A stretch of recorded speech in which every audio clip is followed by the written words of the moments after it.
Really excited that you are able to join us today to learn about Section 504 and 504 plans. And before we jump right into the presentation, we'll go over a few housekeeping items. A little bit about Kentucky Spin. We are the Parent Training and Information Center, or PTI, for the state of Kentucky, funded by the U.S. Department of Education under IDEA, or Individuals with Disabilities Education Act, since 1988, when Kentucky first received a PTI. Kentucky Spin Parent Center provides training, information, and support for children and youth with all types of disabilities, birth through 26 years old and beyond, their parents, families, as well as professionals. Before I go into what we do and we don't do, I do want to say we are working remotely.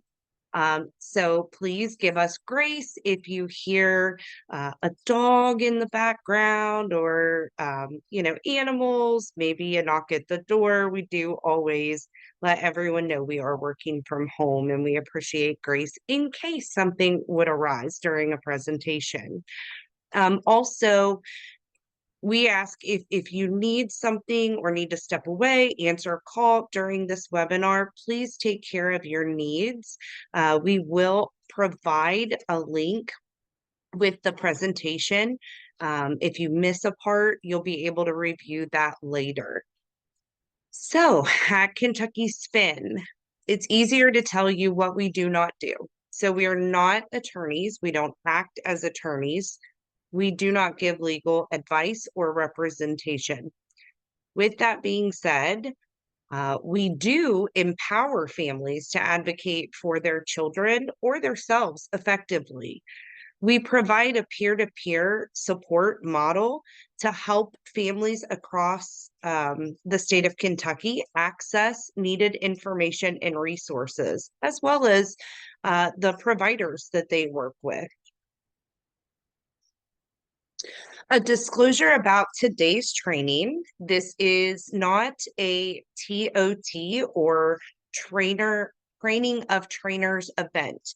Kentucky Spin does not authorize other agencies or organizations or individuals to train on the material that we present today. This presentation is for educational use only. With that, all rights to use this material are reserved by Kentucky Spin Incorporated. Also, during the presentation, if there is a question that you have, there is a chat box as well as a Q&A. Please feel free to utilize either.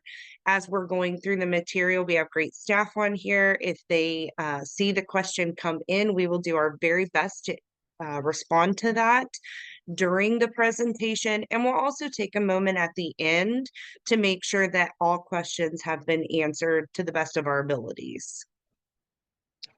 So the agenda for today is what is Section 504, 504 plans, complaint process, and 504 Section 504 coverage in your community. What is Section 504? Section 504 of the Rehabilitation Act of 1973, as amended, is a civil rights law that prohibits discrimination on the basis of disability in programs and activities that receive federal financial assistance. And sometimes you may hear that as federal funding. Section 504 provides a broad range of protections against discrimination based on the disability, which includes public schools. The disability does not have to be a lasting disability to qualify under 504. So looking at it, it could be a temporary wheelchair usage or crutches. that the student may then need to have a 504 with accommodations in place to help support them through that issue. So it may not be a disability that that student will have for the entirety of their life, maybe just a short span.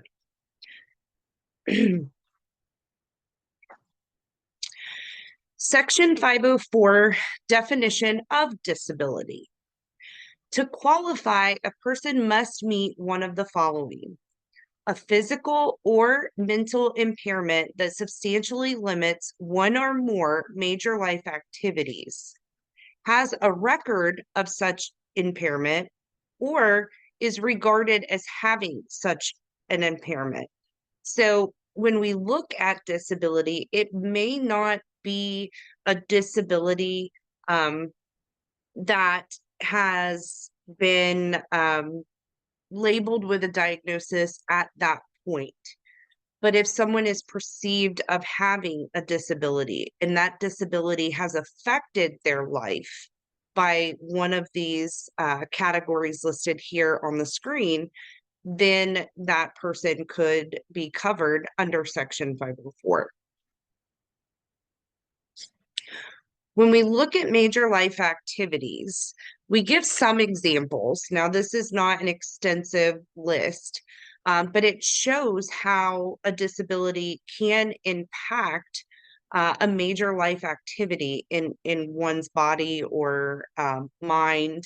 So when we look at bending, breathing, eating, hearing, communicating, learning, lifting, seeing, reading, caring for oneself, sleeping, speaking, standing, thinking, and manual tasks. There's a lot listed right here. And like I said, this isn't even an extensive list. But when we look at disabilities, in the way that it can impact one's major life activity, there is a lot that could fall into that category.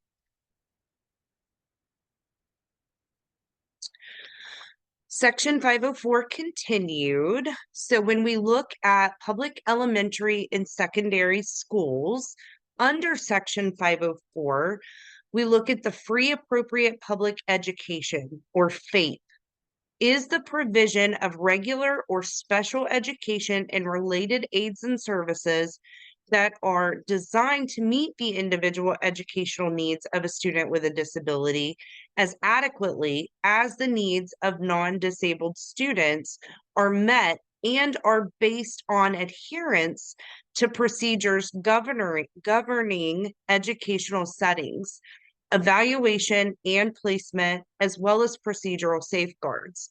It's important to know with Section 504, and we'll learn a little bit more through the presentation, but Section 504 is not educationally specific. It does cover and protect students to receive the same education as their same age non-disabled peers in a public education setting.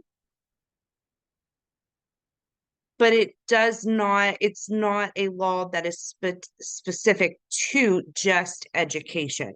It covers on the basis of life and throughout life, with agencies and establishments that receive that federal funding. Excuse me. So, excuse me, I'm sorry. When we look at the 504 plan process, it's going to be like a 4-step process. The first thing will be a referral. The second step will be setting up a 504 meeting. The third step is an evaluation necessary to see if this student is covered. And if that student is, then step 4 and our final step would be creation of the 504 plan. In that first step is the referral.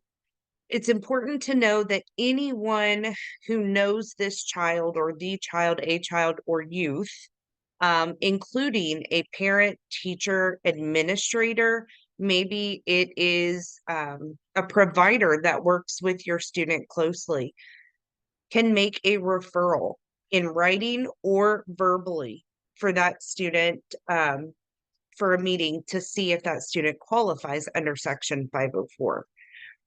Also, it's very important to know, while a person can verbally ask for a referral for a student,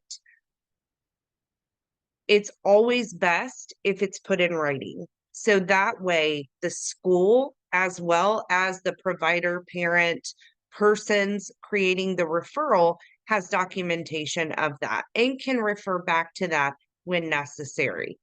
So while it is a right to verbally ask for a referral, keeping in mind for documentation purposes, and any next steps down the line that may happen, it's always good to have documentation when requesting that referral. An initial 504 meeting. That is where folks come together to discuss concerns and needs of the student related to their disability, how their disability is affecting them educationally, and the need for a 504 evaluation. And also I want to back up just a moment. So when we look at the referral process, it is important to note there is not a standard referral process. Each district can and will have their own process on how to refer a student. Some districts may have a document that needs to be filled out with specifics in order to put that referral in. Some districts will accept an email asking for the referral. So it's always important to go back to each individual district and school and look at their policies and procedures when it comes to referral, the referral process for a 504 or for special education, whatever that may be. It will be listed and tell you the necessary steps to take with that. Who makes the 504 team? That's a really important step also. The student and parent or guardian are just as valuable and important when we're bringing folks around the table to create a 504 team. They're the most knowledgeable about that student. Then we need to look at who else needs to be invited. So their teacher, 504 coordinator. And that may be different for each district as well. Some districts have a specific person that is called a 504 coordinator, and they handle all things 504 related. Some districts will have a director of special education that covers IEPs as well as 504s. So it may be that person attending.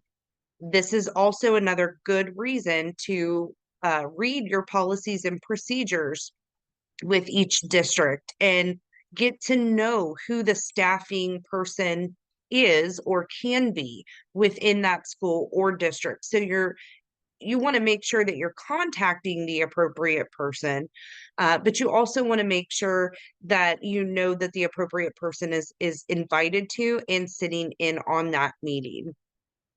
Then there will be a principal or a counselor. So that would be the person knowledgeable and or able to make financial decisions for the school.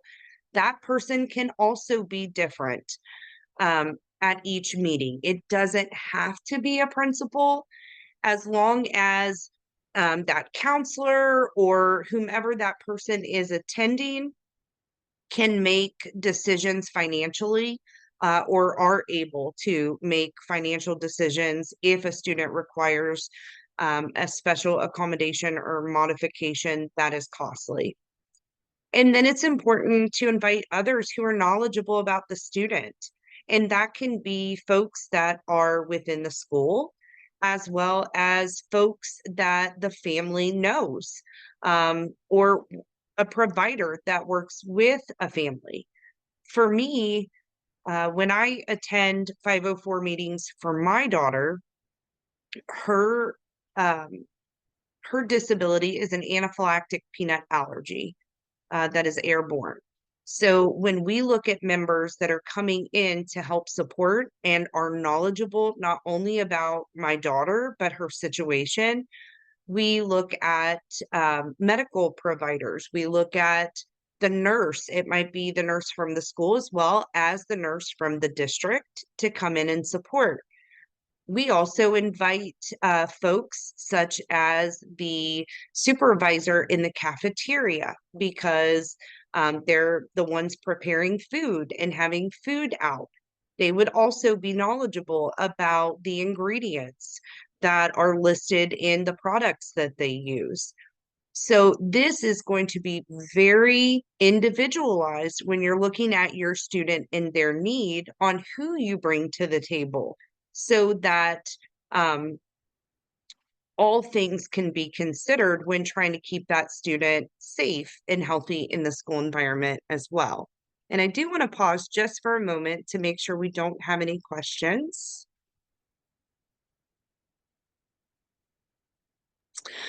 So how do I get the special education policies and procedures for my district? Most of them should be posted online at the district website and or the school website. Sometimes I have run into a few times where we have had calls from parents come in and we are helping them try to locate those policies and procedures. And, there's human error. And when we use electronic devices, sometimes things happen. So being understanding of that, it should be on the district page under the parent resources. If you're unable to find those documents online, whether it be the district or the school, I would contact the school first to see if they can send those policies and procedures home with your student or email them or mail you a copy. Um, if you need a more intricate description of something, they may advise you to go to the district where the district houses also paperwork and policies and procedures, and you can contact them and also ask for them to email that to you as well as mail it to your address so that you have a physical copy of that. But I always start with the website first. And then I have another question. How do I know whether or not the agency or organization I'm engaging with receives federal funding so I know whether or not my Section 504 rights apply? And I will answer part of that now. And as we move later throughout the presentation, that kind of goes into the next steps in the community. But if your student attends public schools, public education agencies receive federal funding. So Section 504 would apply in any public school standard. Now, if you are parentally placed in private school, that's a little different. So, with a lot of private schools that may be that religious entities, you would have to meet with them and ask. Some put their financial statements out for the public, some do not. So this is a conversation going with the principal of the school or going above them through the private school entity to ask if they receive. Now, there are certain ways that you can kind of look and get a good idea if a private school receives public funding. One way would be simply if that private school shares busing with the local public school. That right there shows that they are receiving some sort of federal funding by sharing sharing the transportation. So that's just kind of a visual of seeing that that school does receive something and gives you an in to discuss with them what that looks like. Um, then you would know for sure that Section 504 would apply with that. It's really hard sometimes to figure out and find out if an agency or a school or any entity out in the public receives federal funding.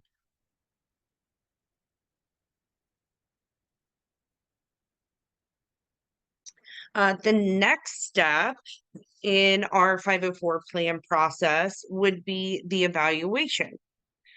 This also can be tricky. So, with Section 504 in evaluations, school districts don't have a standard evaluation like from the federal level down. School districts aren't handed a process and said, here, this sheet of paper, this checklist, this process has to be done. From the federal level down, they're given guidelines, which they have to stay within and make sure that they're doing certain things. But there's not a one size fits all for an evaluation process when we look at Section 504. So, once again, this is going to be really important to make sure that you have those policies and procedures, that you have good communication with the appropriate person at the school when you have these questions. So, school districts may use the same process to evaluate the needs of a student under Section 504 that they use to evaluate a student under IDEA, which is our state, that would be our IEP under the Individuals with Disabilities Education Act. You do not have to follow step by step. That's not what the law says. They said they can use the same process to evaluate. But with each district, they're going to create a process that works best for that district and use that to evaluate the student. If a school district chooses to adopt a separate process for evaluating the needs of a student under Section 504, they must follow the requirements for evaluation specified in the Section 504 regulatory provisions. And we do have that listed for you here on the screen, and you'll also get that in your PowerPoint handout. And I did see a question pop up, so I want to pause for just a second. Oh, okay. So Eileen is actually sharing some resources and information in the chat. So definitely encourage you to look at those. But just know it can be frustrating, and we understand that, especially if you've had a student in one district and things have been a certain way. It is very important if you move districts that you're getting those policies and procedures, you're getting how that new district first, the referral. Is there a referral form for this new district? Is it okay to just send an email, written request for that referral? And then also with the evaluation process, how does that look for this new district or new school? So it's always important that you refer back to policies and procedures when you're going through any type of issue with a school.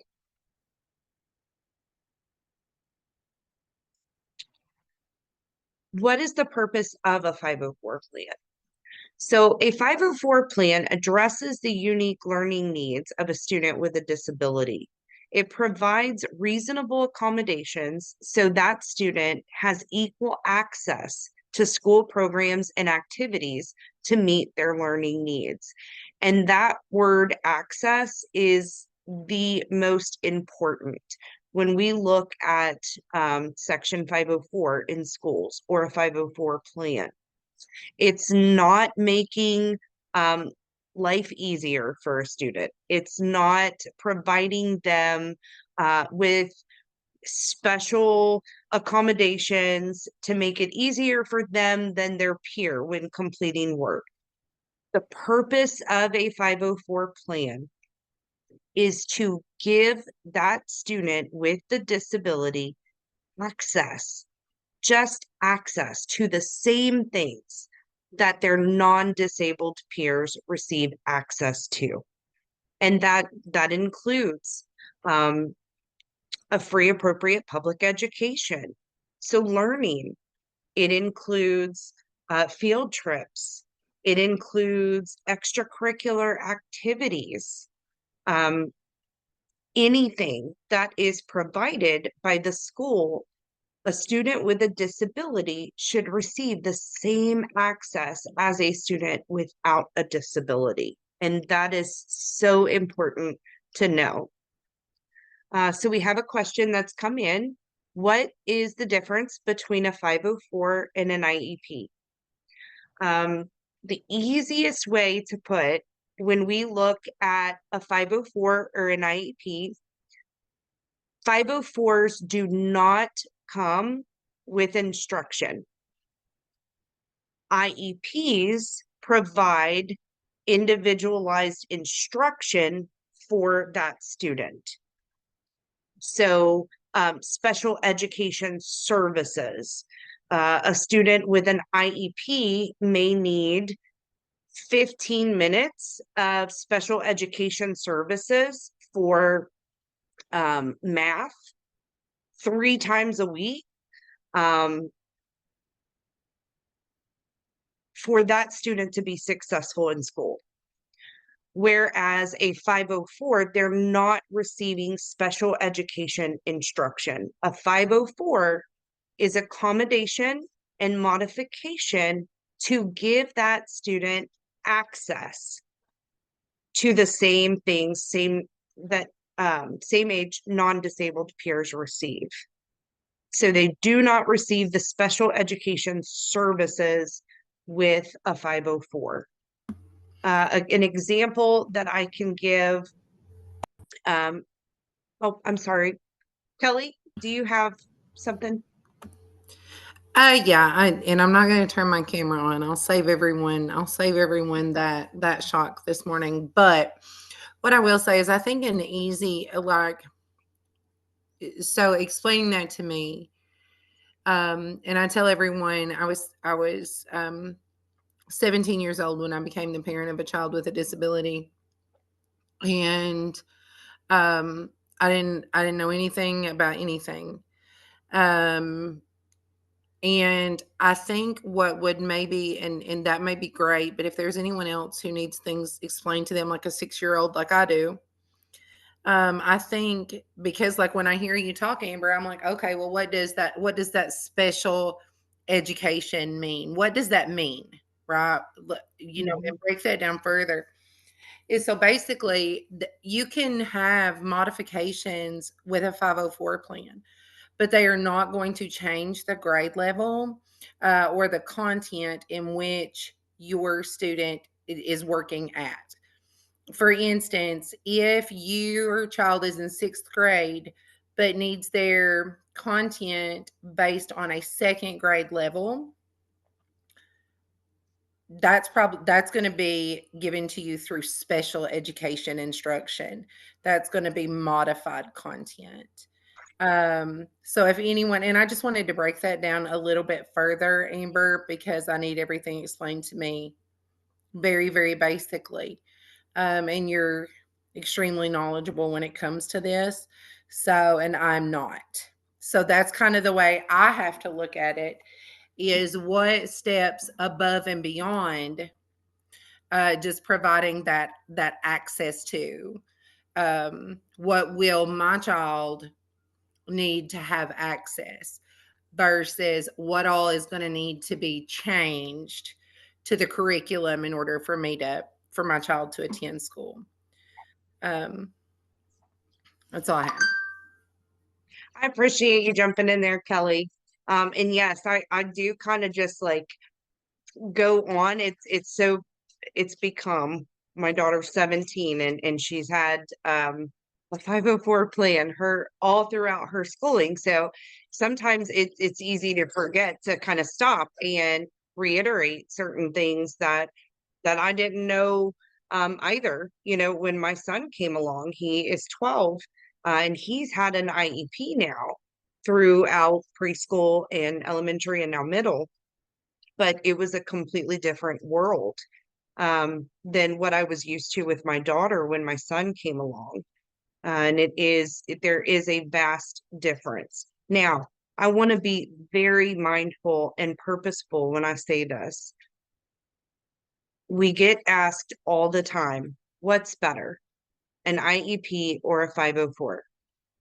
And I really want to be intentional when I say one plan is no better than the other plan.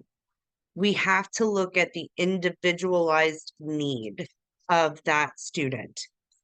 Where my daughter has her severe anaphylactic peanut allergy, she needs accommodations to be able to go to school and learn, to be in that building and learn. With that said, she doesn't need support in the area of actual academics themselves. So for her, a 504 is perfect for her need. Whereas my 12-year-old son, he has autism and ADHD, ODD, dyscalculia, and he has some cognitive delay. He is not appropriate for just a 504 plan because he needs extra or additional support in place where special education services, so a teacher, special education teacher, works with him and his need at his level. So one is not a better than all. It really needs to be the individualized need of the student. And if either plan is deemed to be appropriate for that student, making sure that it truly depicts the need of the student.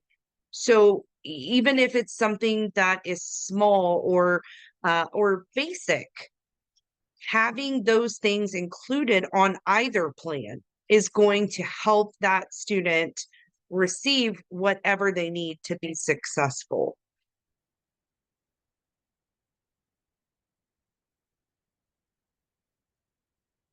All right, so I think we covered so the purpose of the 504 plan, like I said, is making sure that the student receives the appropriate accommodation or modification, excuse me, to be able to access the same thing as non-disabled peers. So an example of that for my daughter would be in the areas that she will be during the school day.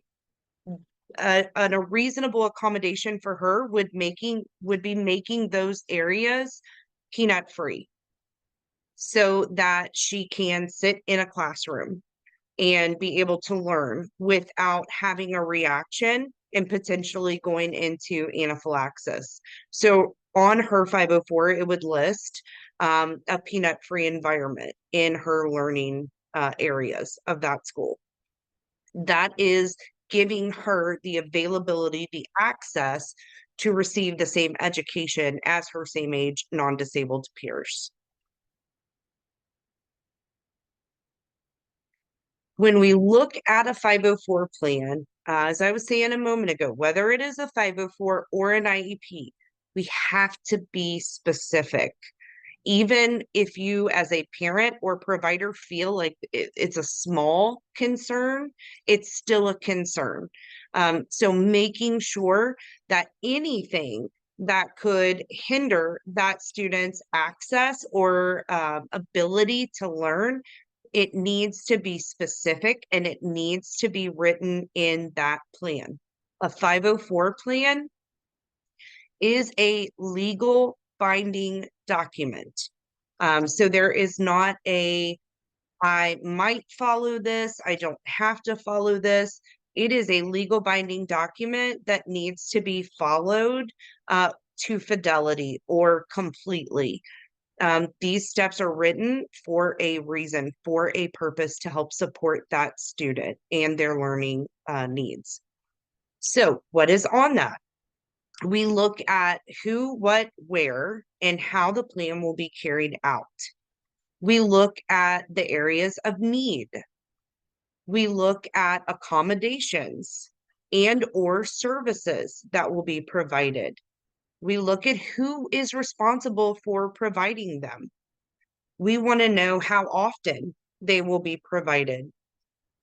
Where will these accommodations be, provided? And how will it be monitored? And on the next screen here, we have an example of what, now this, I also want to give a disclaimer. This is not what every 504 is going to look like. We really just want to give an idea of how items should be listed on a 504. So I want to make sure that you know this is not a standard form that will come home with your student if they have a 504 plan. But the things listed in this document are what is important to be on whatever design or template that a district uses for a 504 plan. So we see here on the top line that we look for an area of educational need. So organization. This student, his or her area of need would be organization. An accommodation or service needed would be writes homework assignment in planner and has teacher initial it. So who is the person responsible for implementing this? It would be the student and all teachers. And when is this going to take place? So the frequency of the accommodation or service would be daily at the end of each class. Another example for my daughter, where hers are in the form of medical. So having her area of concern would be, not having a reaction, not having a hard time breathing or going into anaphylaxis. So the accommodation, as I had stated earlier, would be a peanut-free environment. Now, in hers, where it says person responsible for implementing, that's going to be herself making sure she's aware of her surroundings, but also any adult. It may not be just a standard teacher. She also helps out in other programs and she does sports.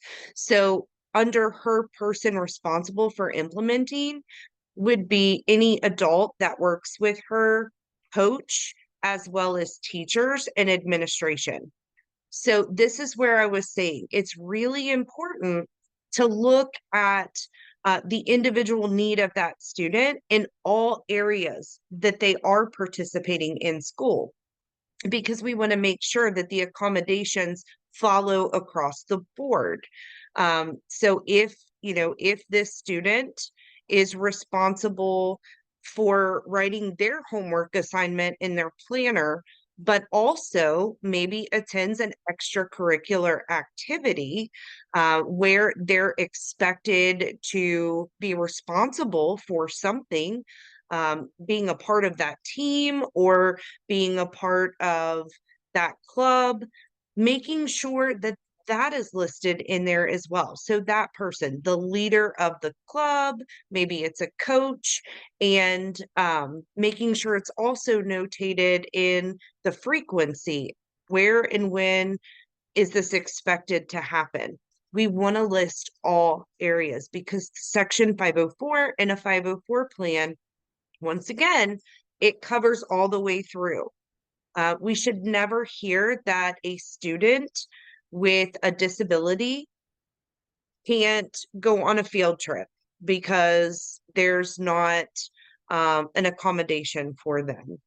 We need to look at how does the student receive this accommodation and how do we give them the same access on this field trip or maybe the sports team or any type across the whole board when it comes to any program that is offered in public education.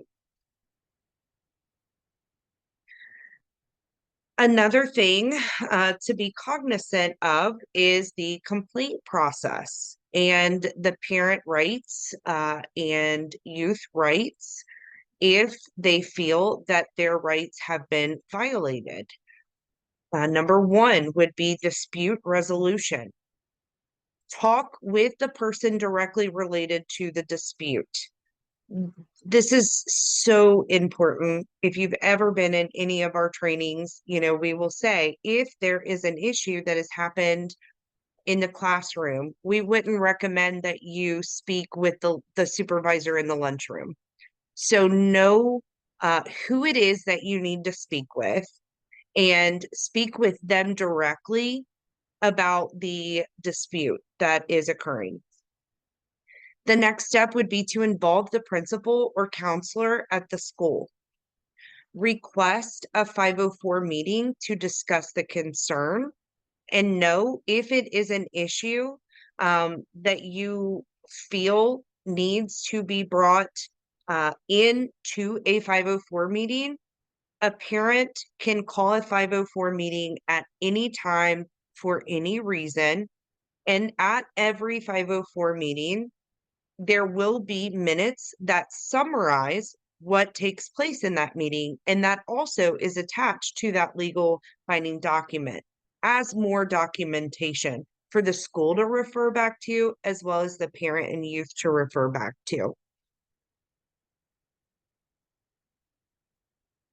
Involve the 504 coordinator from the district if you feel that you haven't been heard or maybe the problem hasn't been resolved. This again is very important to know who that person is in the district. They may be listed specifically as a 504 coordinator, depending on the size of the district and how they divide things up. It may also be the director of special education that handles IEPs as well as 504. So knowing who that person is imperative. And that's something we can help you with also if you're unable to find that person by contacting us. I have a question that just rolled in. I'm about to attend my first 504 meeting. Do you have any suggestions for me? And what information should I take with me? Going into your initial 504 meeting, I would say anything that you feel is relevant to the disability that has brought you to the table to discuss an evaluation for a 504. So for me and my daughter, when we went to our very first 504 meeting, I knew, well, I was a nervous wreck to begin with. So I just want to say for any parent who attends a 504 meeting or an IEP meeting, it can be overwhelming. There's a lot of words that get thrown to you that you may not know and understand. Please stop and ask if you're not understanding what is being said to you. That does not make you a bad parent. That doesn't mean that you're not a smart parent. That means you're learning the educational process and words that teachers and administration use all the time when they're dealing with school issues that parents don't just know.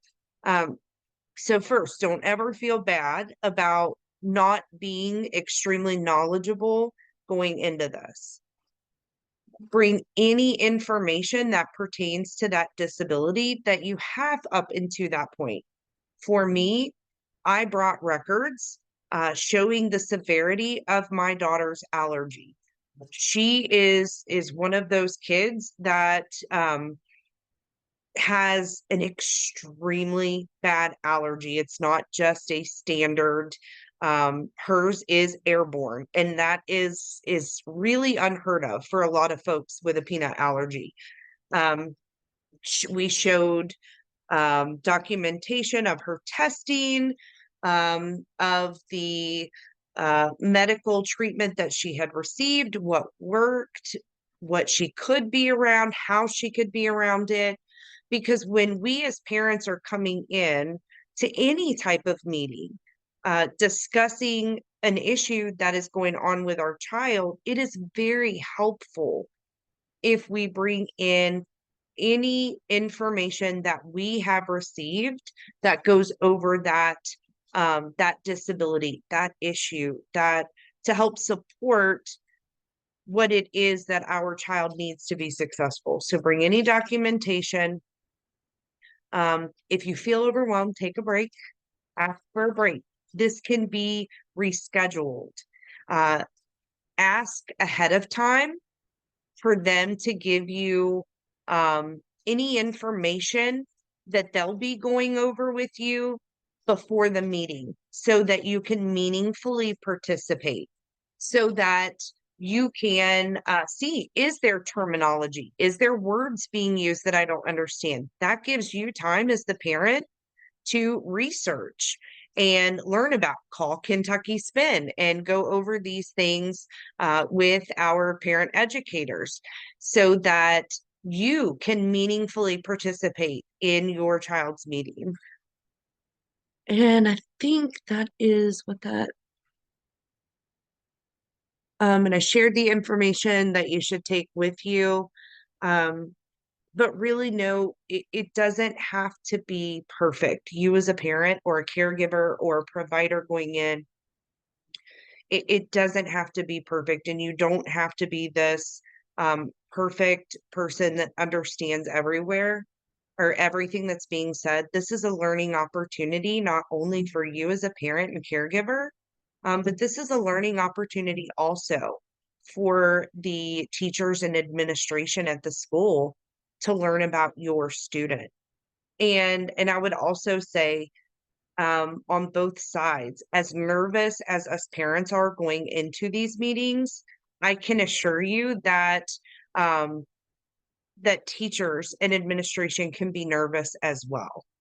The key is staying child focused and needs focused, and stopping if things become overwhelming so that you can make sure that things are being clarified appropriately and that you're understanding and being able to participate meaningfully. The next question we have is go through your child's assessments thoroughly. If you have them, Google what accommodations for specific issues that there are. Absolutely. Take them down, ask any and all questions, take someone with you.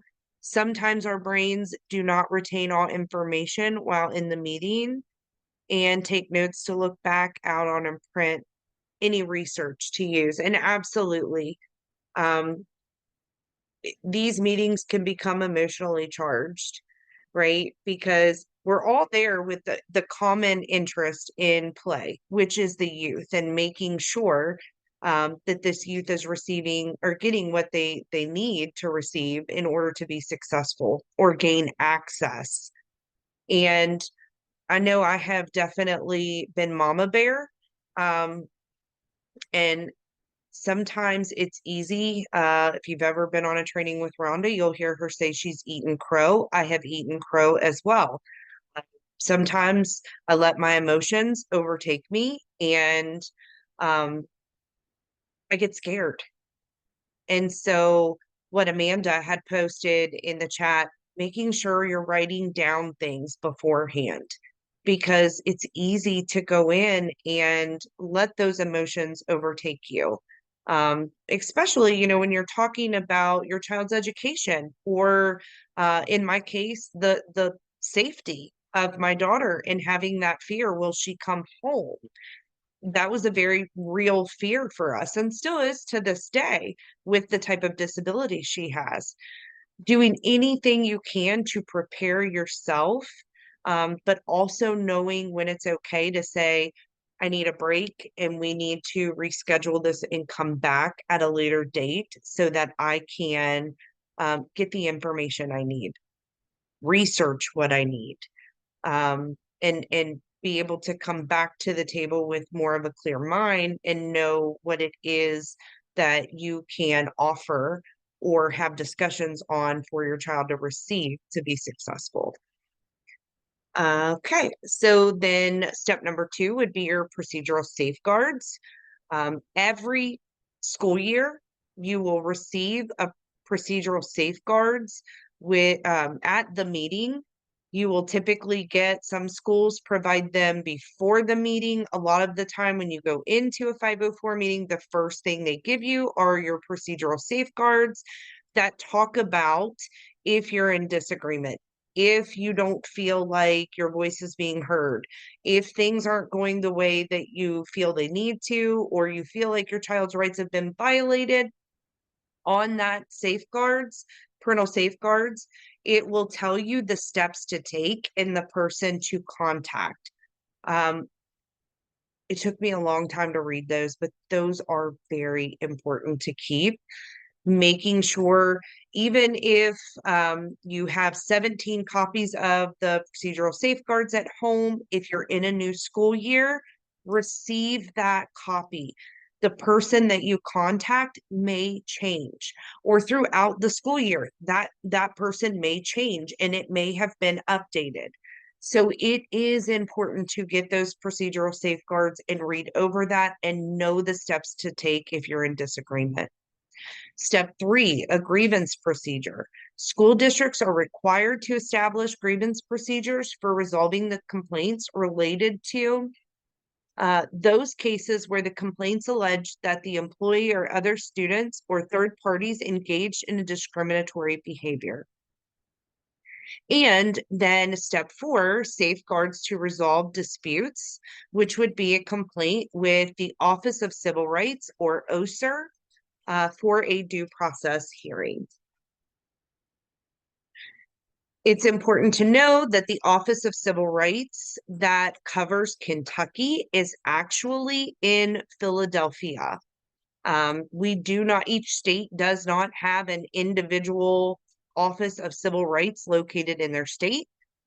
Throughout our country, it is divided up in regions, and the folks that govern or watch over and you go to with the complaint process would be out of Philadelphia. There is an online complaint form, but there's a really cool new tool that the OCR has put on their website. You go through this tool by putting in how you feel your child's civil rights were violated, or as an adult out in the community, if you're somewhere, how you feel your own civil rights were violated. And it takes you through steps to see at the end of the tool if this complaint is something that the OCR would pick up and be able to assist with. So that tool has been very beneficial. If you have a question, feel free to go to the OCR's website and utilize that tool, and it gives you next steps.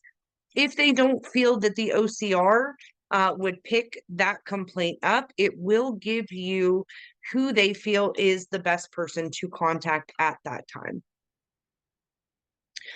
Out in the community, and this kind of goes back to the question we had earlier, how do we know if an agency is receiving federal funding? So it is important to know that under Title III, that it follows you out into the community everywhere you go. So it would be college, it would be employment, it might be maybe you're going to an exercise center. there are certain policies that need to be upheld with an agency or entity that receives that federal funding out in the community, to be able to give, once again, access to an individual with a disability to the same access as another adult who doesn't have a disability. Speaking with that entity to see if they receive federal funding, um, check their websites, have conversations knowing you may need to go to a director of that organization or potentially a CEO. But always checking websites to look to see if any agency receives federal funding. Most organizations on their website speak about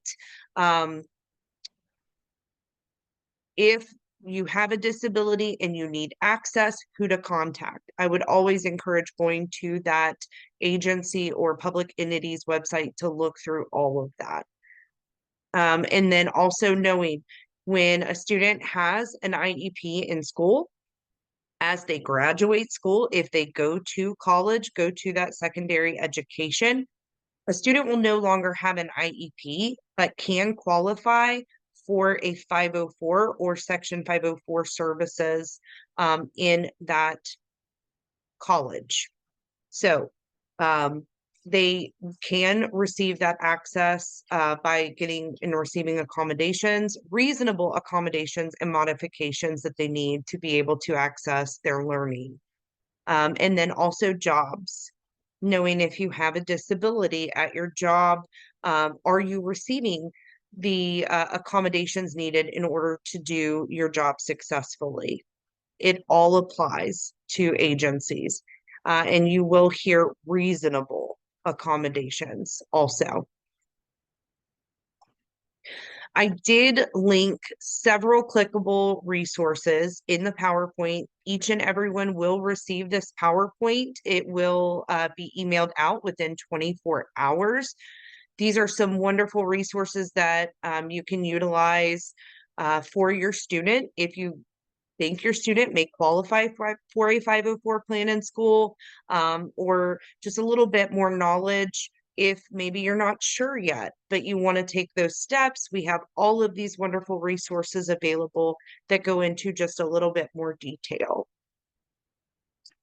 At this time, I'm going to stop for questions. And I also want to ask, well, first, thank you for attending our Lunch and Learn today.